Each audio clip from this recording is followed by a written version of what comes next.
And staying for a bit longer with local access and privilege escalation, let's put it in order, right? So privilege escalation can be of two different types. Yeah, so first of all, it's horizontal priv-esc. That is basically one user getting access equivalent to other users' permissions. So this can happen in many different ways. For example,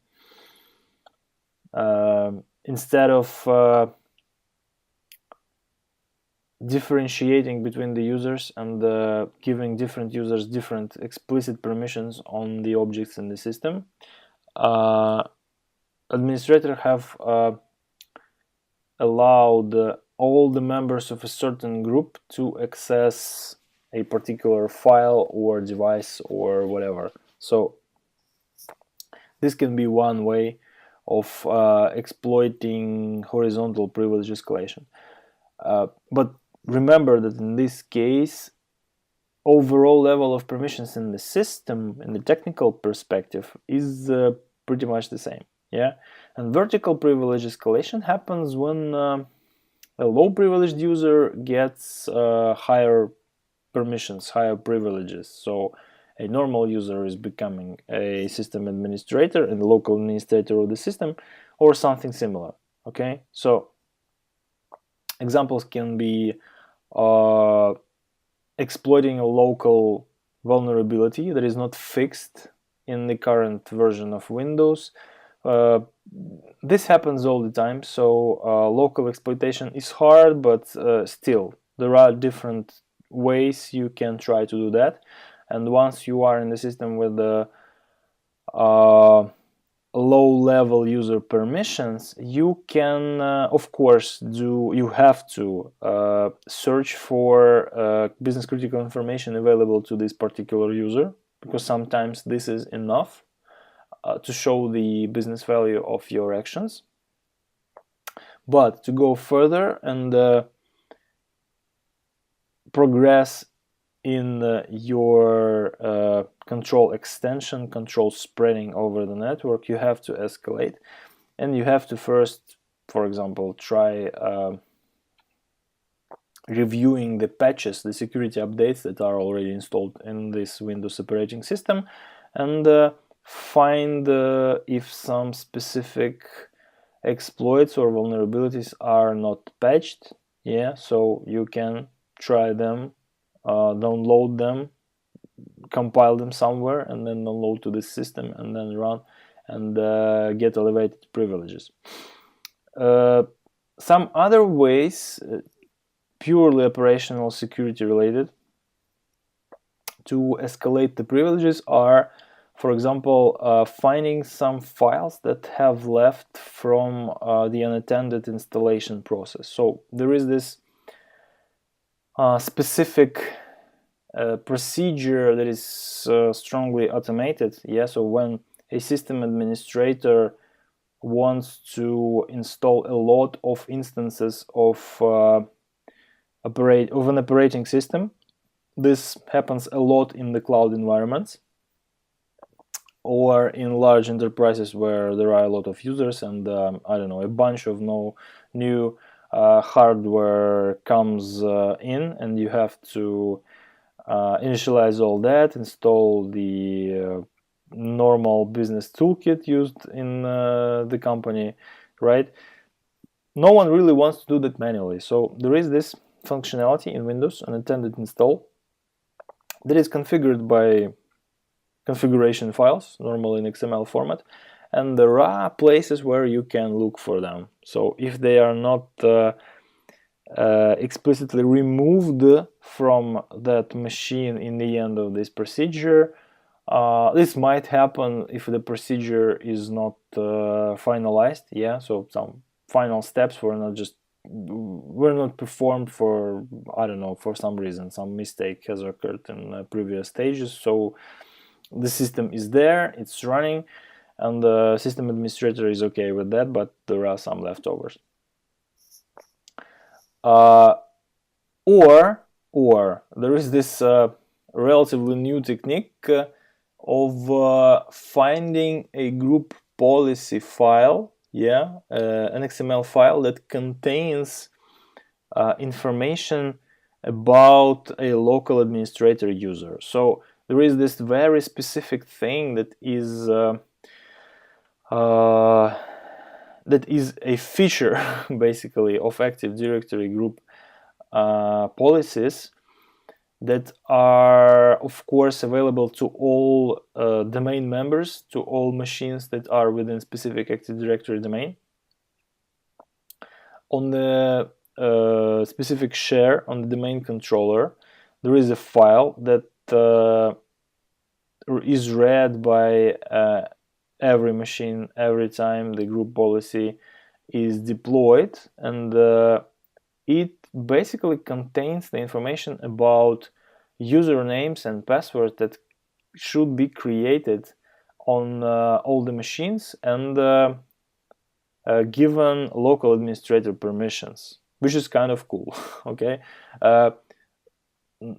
because as you understand, adding a domain administrator, a specific centralized user that is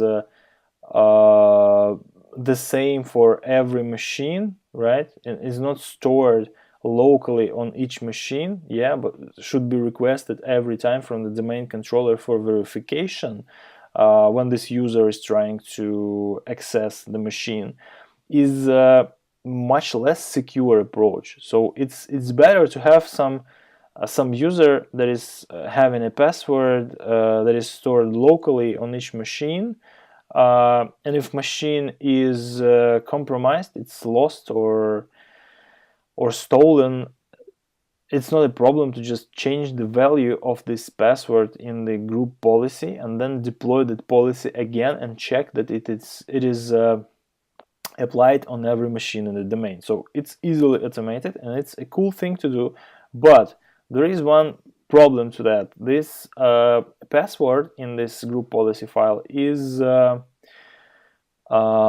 it's basically encrypted, symmetrically encrypted with a known key. Okay, so there is even a tool to recover that value. So if you find that, you are lucky.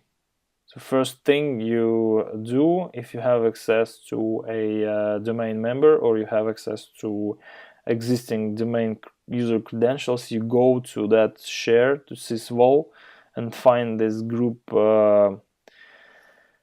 policy file and check whether there is some information like that, because that's quite a popular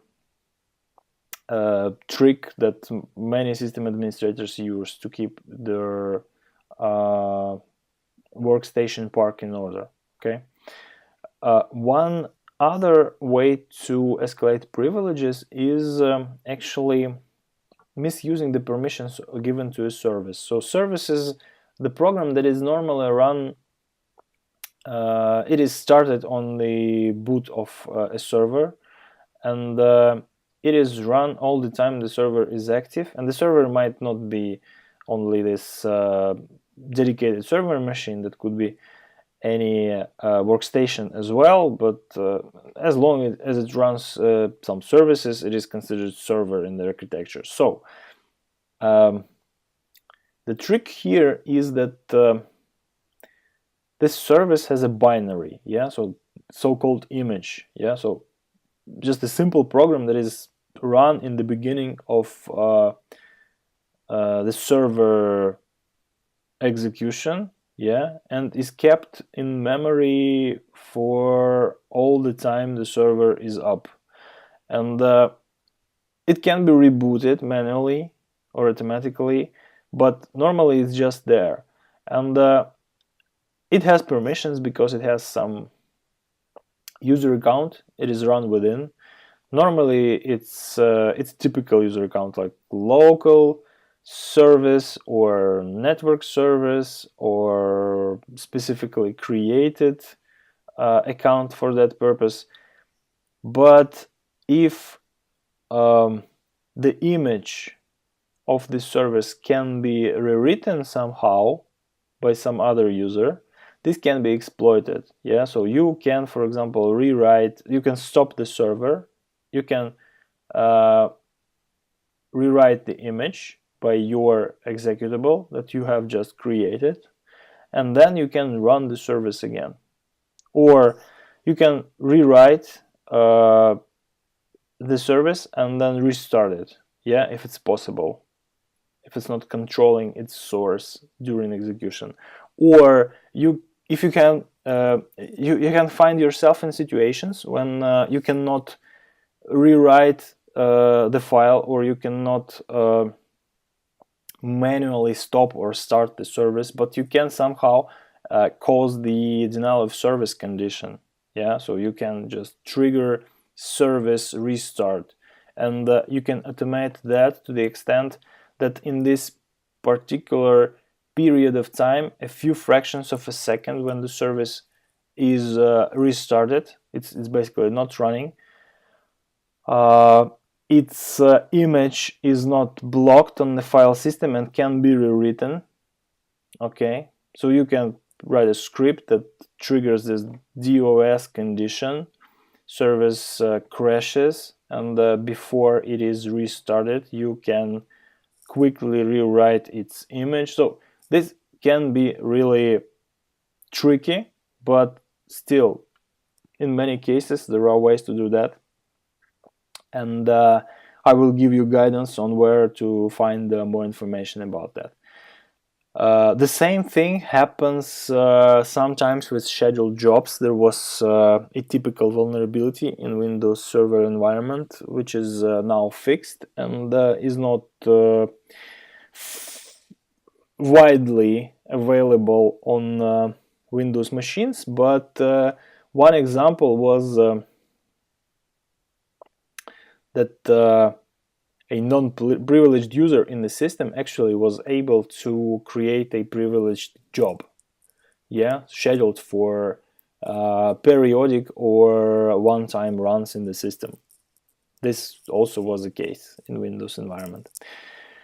Okay, one other thing that you might be interested in, if it's a part of your rules of engagement, is covering the tracks of your presence in the system. So there are these two methods to do that. So there are tools. Audit policy control just disables auditing, filling in event logs in the system on a specific IP address or host. Yeah, so locally you can do that, or you have permission and you can do that remotely on that IP address, provided the credentials.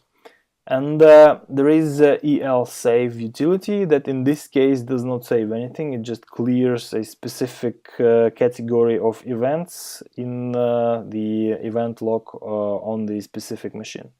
Okay, this is quite nasty. Yeah, so normally whiteheads do not do that, because we have engagement letters, we have nothing to fear, but sometimes it's just the part of rules of engagement just to make the job more realistic and fully imitate the actions of potential perpetrators.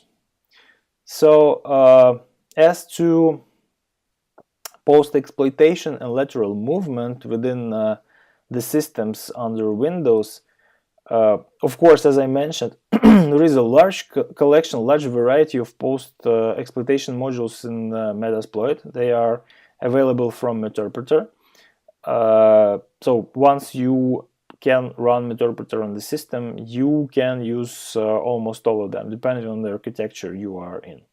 There are also public exploits for that. So there is a whole local exploitation category on the ExploitDB website, which is also, as well as Metasploit, is now hosted by Rapid7. And there are different Windows command line tools that may help you work with services, with scheduled jobs, and collect information about the environment you have found yourself in, right? Of course, there is Windows Management Instrumental Command Line, I guess, yeah, so WMIC. stands for that. So this is like the older way to control Windows remotely and locally from the command line. Now it's largely replaced by PowerShell cmdlets. And there is this sc command that stands for service control, I guess. So sc will show you the list of services, their status. You can restart services from there. You can create your new services and so on. So pretty much the same thing that net service does, but more easily and more nicely, I guess. Net, of course, is one of the oldest command line tools in Windows. Net view shows you different information about the local machine and remote machines as well. Net use lets you connect and use file shares. Net session lists you the information of logged in users, current sessions, the parameters, and so on. And net service, of course, operates it controls the services in the system. PowerShell, yeah, it demands a separate book, I guess, or a separate course. Of course, you have to go figure out what it is if you don't have an impression about that yet. It will strike you, yeah, how many very useful things you can do with PowerShell on Windows. For system administrators, it's a must to master this tool. For penetration testers as well, since it's widely available, it can and should be used by the attackers too. Final considerations about local access.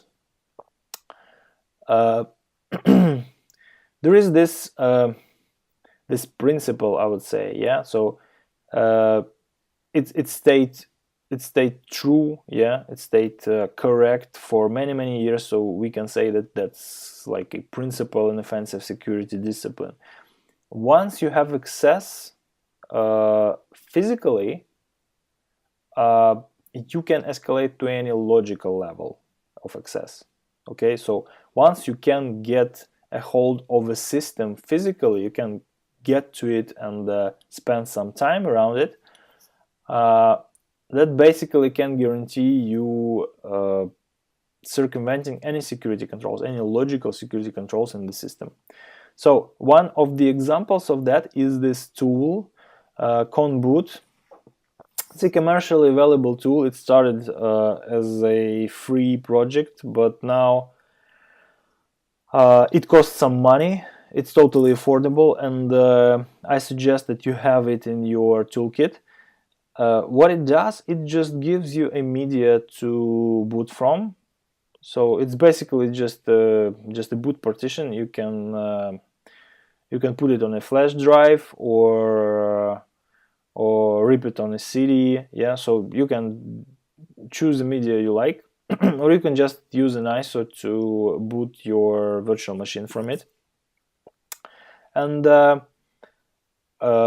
the nice name for that, the nice purpose for that tool is password recovery. But basically what it does, it allows you to boot from this media on the machine that you don't normally have access to, and then on Windows, for example, pressing Shift for a few times, just have a console window, yeah, of the system, of the local system.